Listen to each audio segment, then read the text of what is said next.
All right, we made it to Aquarius. Look at us go. Okay, so Aquarius is a constellation, oops, oh my God, between Capricorn and Pisces. Capricorn, I mean, well, Aquarius is a pretty big constellation. It does reach over the top of Capricorn here.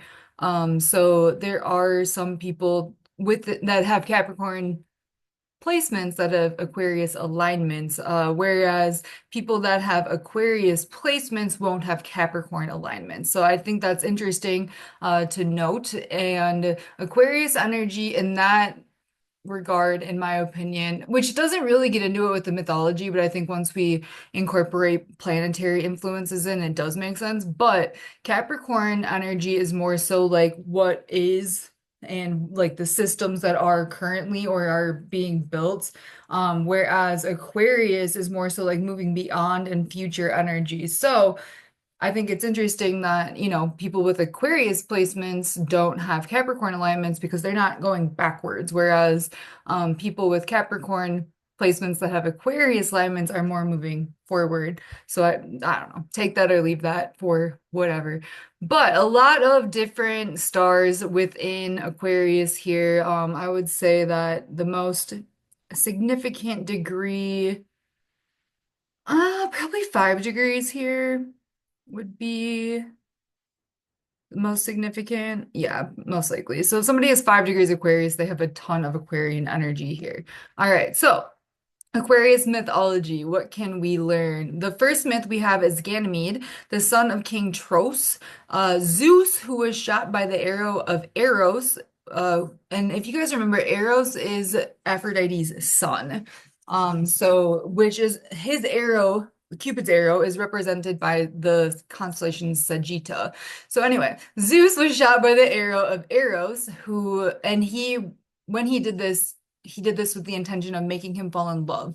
So Zeus was then made to fall in love with a young man or child, like probably like early teenagers, like 13, 14 years old. So back in that time period, I guess maybe that was acceptable, but like current day, we're like, what the fuck?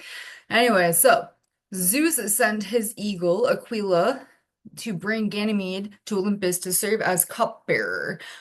So a cupbearer pours and serves drinks to the royal table. So essentially, in this myth, Zeus got struck by the arrow, fell in love with this guy, Ganymede, sent his eagle to go essentially kidnap him and bring him to be a servant. But like the cupbearer role was a very sought after role. So it wasn't like looked down upon or anything. It was like, wow, you get to be around them and do those things. So that was kind of like a big title, I guess you could say. The second myth we have is Deucalion, I believe, who was the son of Prometheus, and he is represented supposedly to be Aquarius, and survived the Great Flood along with his wife. All right. We have additional Aquarius mythology that you can potentially put into this constellation to gain more context. The Babylonians considered this constellation to be Ea, the Great One, Gula, and then we have Ea is the equivalent of Sumerian Enki, who is also equivalent of Poseidon. So very interesting. This is the god of ritual purification where we get baptisms from. So if you're like, that's interesting that we do baptisms, maybe that religion is linked up to this guy. Yeah, good job, everyone. Okay, so now you know that. Um, Yeah, known for sorcery and incantations, ritual waters were called Ea's waters. Known for, sorry, I already said that. Bearer of culture, wise, clever, cunning, and devious energy here. Another Aquarius myth, potentially represented in this constellation. The Egyptians considered this constellation to be Hapi, I believe is how you say it, the god of the Nile. And this represented natural fertility. The annual flooding of the Nile River was very significant, and promoted fertility and the growth of, vegetation. And the Nile was thought to have flown through the land of the dead, the heavens, and then into Egypt. So a lot of different places that the Nile is supposedly. So it kind of like shows that it transcends space and time, which is interesting because I'm pretty sure in the news they just started talking about how aliens are in the water. It's like, yeah, well, water's portals, welcome. And Aquarius, I think, is a really good representation of that. Even though Aquarius is earth, I'm sorry, is air energy. So I think that a lot of people get confused because it has to deal with water.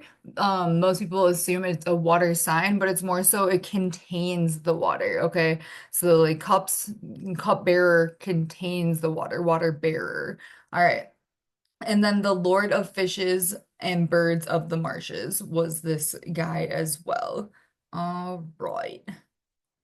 So, astrologically, then we can look at Aquarius energy and attribute these characteristics to people.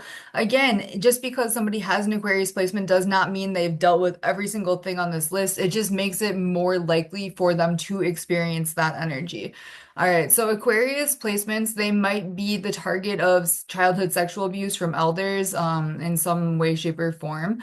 And then we also have massive survival instincts for these people, traveling far from home, divination abilities, sorcery, incantations, which are a series of words said as a magic spell or charm. These people are very, very wise, very clever. A lot of like mental energy here is utilized, devious though, and cunning.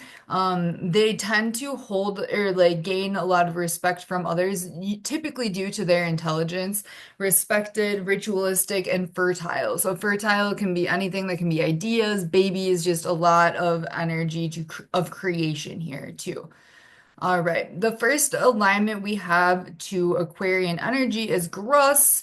There are a lot of stars here actually. So Grus is underneath Aquarius here and impacts the entirety of the constellation.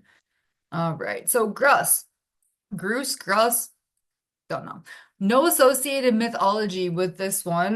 This has either been classified as a crane or a flamingo. So very interesting, I think. Actually, I'm pretty sure this morning, you know how on your backdrop of your laptop, if you don't have a Mac, like it will change the background sometimes. So this morning it was a bunch of flamingos, and I was like, isn't there a zodiac constellation that has to, or not zodiac, isn't there a constellation that has to do with flamingos? But I couldn't place it, and of course.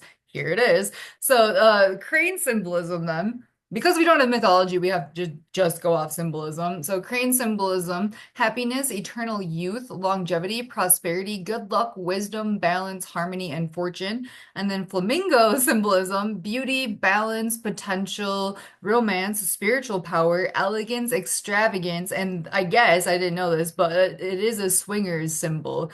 So these are swingers are people that are typically married, not always, but open to swapping partners. So I thought that was interesting. I was like, oh, I did not know that.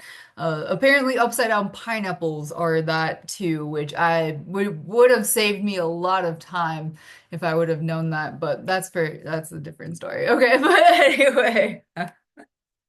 All right, so astrologically, then, these people that have gross alignments, which is like actually quite a few, right? So there's a lot of potential energy for gross alignments within Aquarius, absolutely.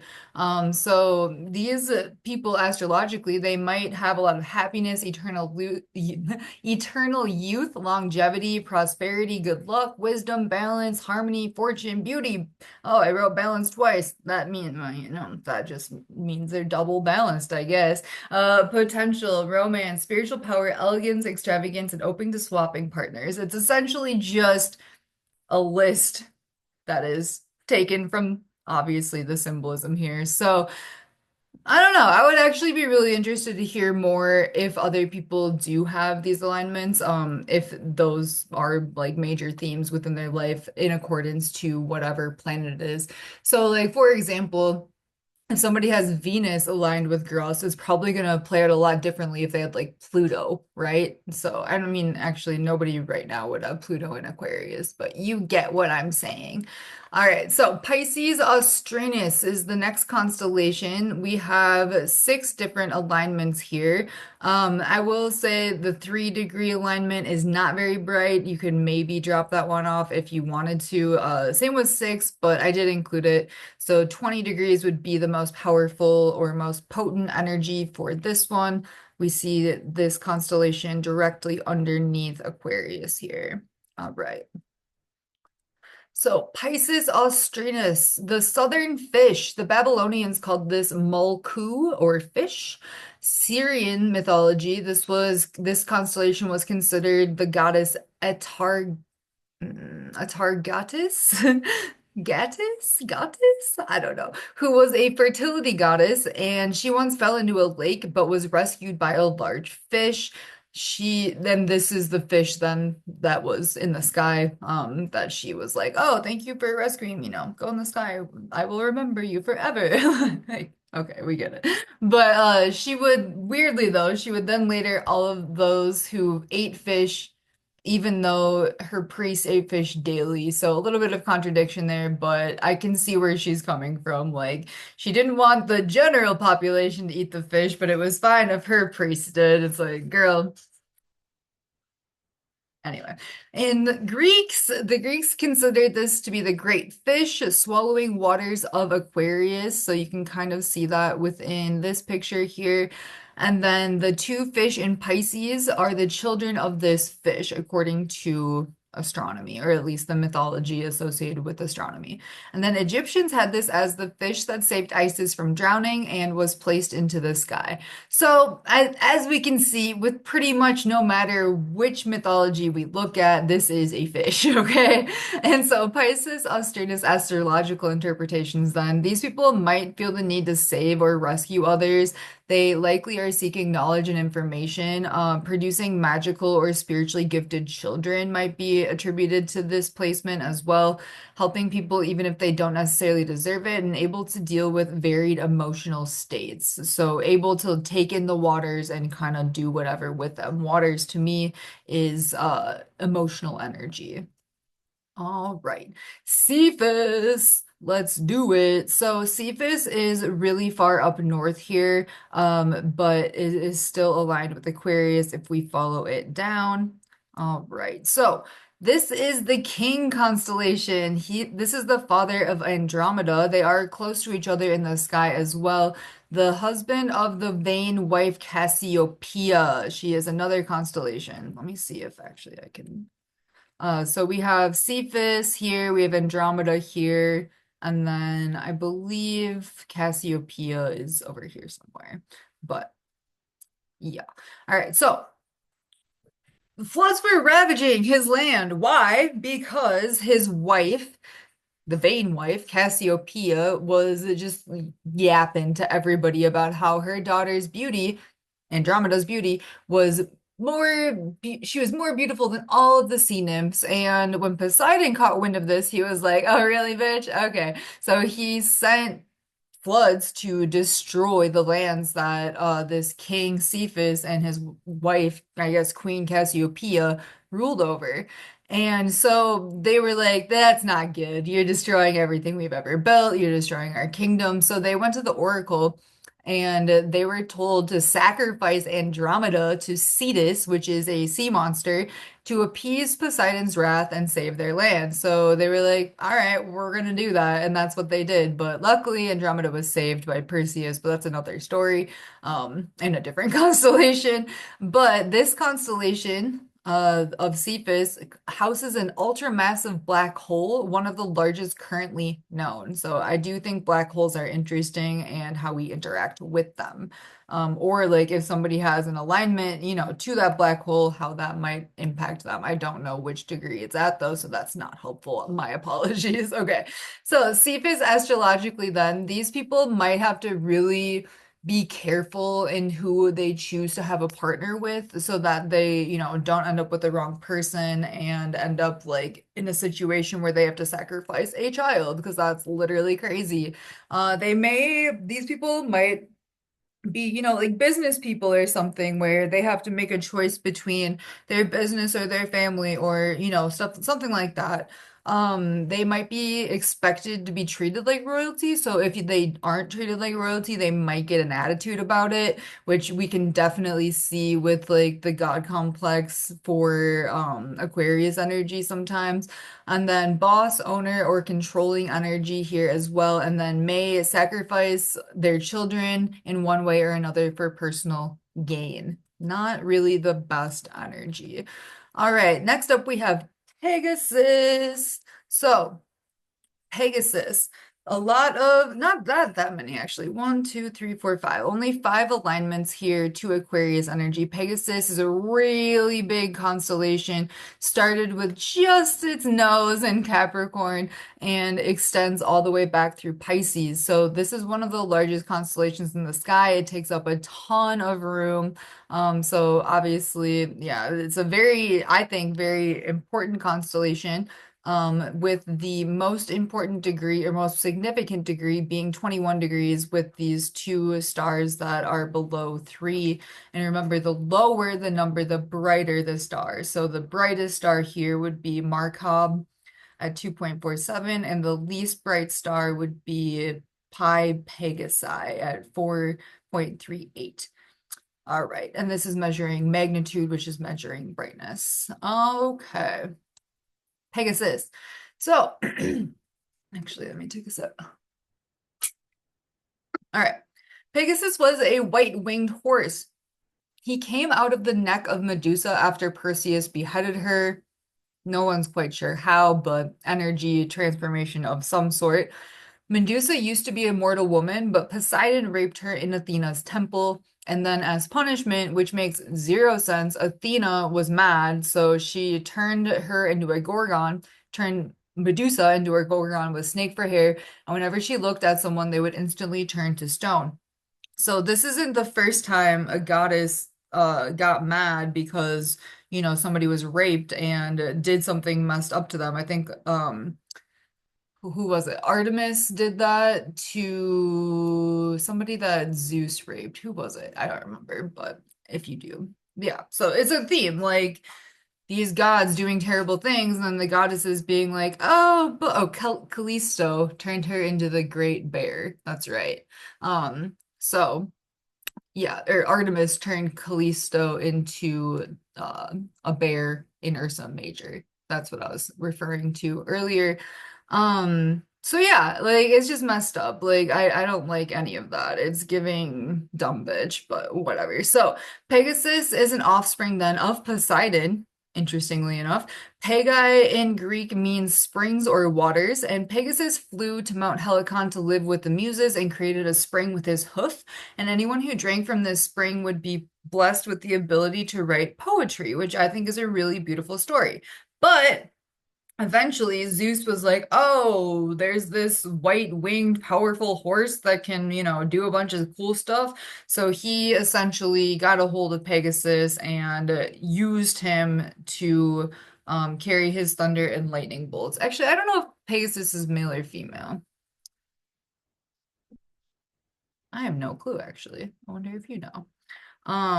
So yeah. Essentially, Pegasus was just out here living his best life, and then Zeus was like, no, I'm going to capture you and make you work for me, which is very classic Zeus fuck shit. All right.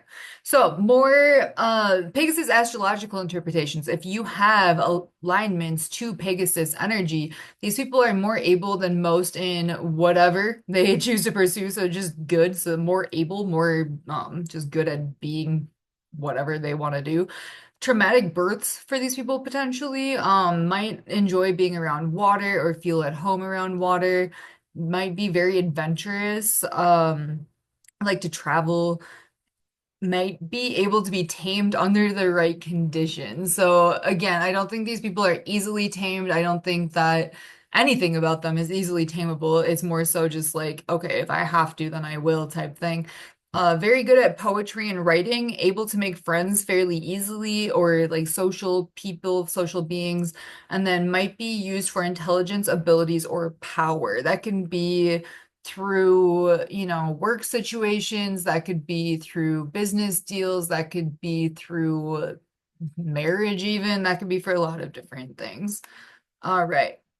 Lacerta constellation. We have one, two, three, four different alignment or four different potential star alignments. Impacts Aquarius from 7 to 13 degrees.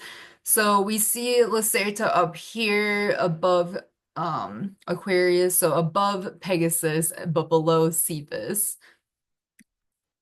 Okay, Lacerta mythology. This is a lizard or the lizard or a painted dragon lizard, more specifically.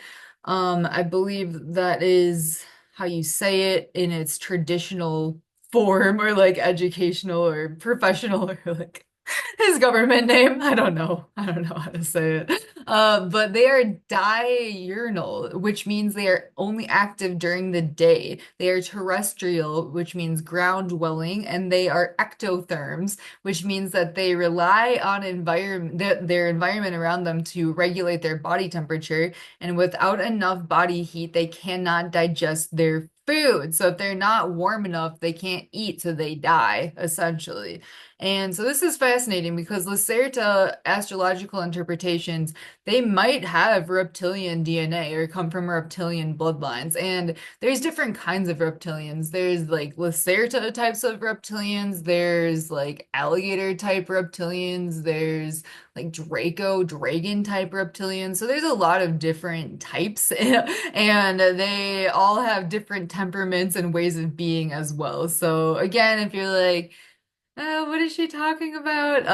Aliens are real and different bloodlines are real and they literally walk among us every single day, and that is what it is. A lot of us have this DNA within us too, whether we are aware of it or not. It's just a thing.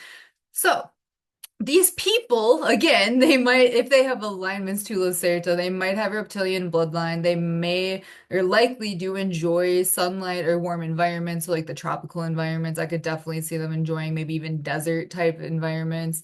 Their surroundings matter a lot for their well-being more than most. So like some people might be able to just go, couch surf or survive or whatever, whereas these people like no, they need everything around them to be ideal. Okay, so I could actually see potentially like autism or yeah, autism or like sensory issues coming into play here as well, potentially with this energy, and then connection to nature and Earth's frequencies. So these people are very able to work with nature and Earth's frequencies if they so choose, which they should, because if not, then what the hell, but whatever. So Tucana. All right, so this constellation is pretty far south. It impacts Aquarius from 9 degrees to 26 degrees, but Tucana, so 9 and 25 degrees for alignments here, 9 being the more significant alignment. Okay, so there is no actual mythology surrounding Tucana, but a toucan in general are located generally in Central and South America. So we see these beautiful toucan up here, but this constellation used to be a hornbill. So we see the toucan here and the hornbill here. And so Asia, these were found more so in Asia and Africa. The casque on their, I'm not sure how to say that, to be real, on their head is French for helmet. So that whatever that means, it means helmet in French. And then strong necks, the males seal their mate into a tree for 4 months for nesting. How crazy is that? They're like, no, you're making my babies, you're gonna sit in this tree for 4 months. Like, I do think they probably bring food and whatever, but still, isn't that pretty wild? Nature, bro. Okay, so Tucana astrological interpretations then, if these people have alignments to Tucana energy, they might be hard-headed, they might have really big mouths, housewife vibes, nesting, homemaking, they might stand out, and generally only talkative when they really, really need something. So very interesting. I'm not sure how the big mouths and talkative when they need some only talk when they need something fits in with each other, but I'm sure it does somewhere. Also, if you have additional interpretations, I would be very open to hearing them. Sculptor. All right, one alignment with Sculptor here. We mostly this is in Pisces. I think this is a pretty cool constellation though, especially when we look into what that might mean for people that have alignments to it. So only impacts 2 degrees of Aquarius, nothing crazy here, but Sculptor mythology. There is no associated mythology, but this is representing a sculptor's studio. And this was once called Apparatus Sculptoris, but now is just Sculptor. It is depicted as a carved head on a tripod table. Usually there's a sculptor's mallet and 2 chisels, along with the 2 chisels we see, I think here. I'm not sure. The mallet's here. I'm not sure where the chisels are in this one, but that's what it's typically seen with. Okay, so people with sculptor alignments, they might be very creative, very artistic, mold shapes reality how they want it. So they, because they are so creative and in alignment and in touch with their creative energy, which we see a lot with Pisces and Aquarius placements for sure, they are then able to use their creative energy to shape and mold their own reality way easier than other people. Because of that, they just know they can essentially.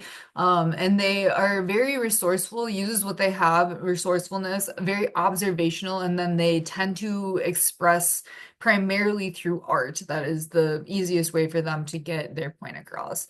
Okay, Andromeda, we talked about her a little bit. So Andromeda stretches over the top here. This is actually a picture. I should have used a different picture because this doesn't show it linking up with Aquarius very well, but Andromeda is a really large constellation. If you look over here, like you can see that um it it actually like morphs into Pegasus as well. So that's kind of interesting. All right. So Andromeda, she was a very beautiful princess, as we see here. I mean, this is kind of a shitty picture. By shitty picture, I mean a shitty situation that she was in. So her mother, Cassiopeia, bragged about her beauty and said she was more beautiful than the sea nymphs, which angered the sea nymphs. And then they went and were like, Poseidon, Cassiopeia's saying blah blah blah, and Poseidon's like, fuck that. So Poseidon sent Cetus to go destroy their land. And in order to stop the attack, Cetus attacking their land, the parents, Cassiopeia and King Cepheus, went to go to the what do you call it? Seer oracles. So they went to go see the oracles and were like, what do we do? And they're like, you have to sacrifice your daughter. So Andromeda, their daughter, was sacrificed by her parents to Cetus, the sea monster, to appease Poseidon. And so they literally chained her naked to a rock, which is what you're looking at here, in order to sacrifice her. How, like, isn't that insane? How could you, if you were a parent, how could you ever do that? You know what I mean? Like, one, strip your child naked, two, chain them to a rock, and then watch them be like eaten by that's crazy to me. I'm sorry. Like, Cassiopeia is a heartless fucking bitch because, and her dad. I mean, I'm not gonna say King Cepheus isn't either, but like, I think we assume the mother would be more like able to step in, but no, it's both of these parents bad in this situation because what the hell? I'm mad. Like, I'm still mad. I don't know why. I mean, yeah, I do know why because that's messed up to do to somebody. So she was saved though by Perseus, who was the same man who killed Medusa, which was like it's a weird myth though, because in the mythology, Perseus was like, "Oh, I killed Medusa," and like as he was flying back to wherever he's from, he like saw Cassiopeia, or I'm sorry, saw Andromeda about to be sacrificed. So the timing was kind of crazy, and like I don't know if that's very believable, but that's fine. That's the story. So she was saved by Perseus, go Perseus, and eventually she married him and created children with him.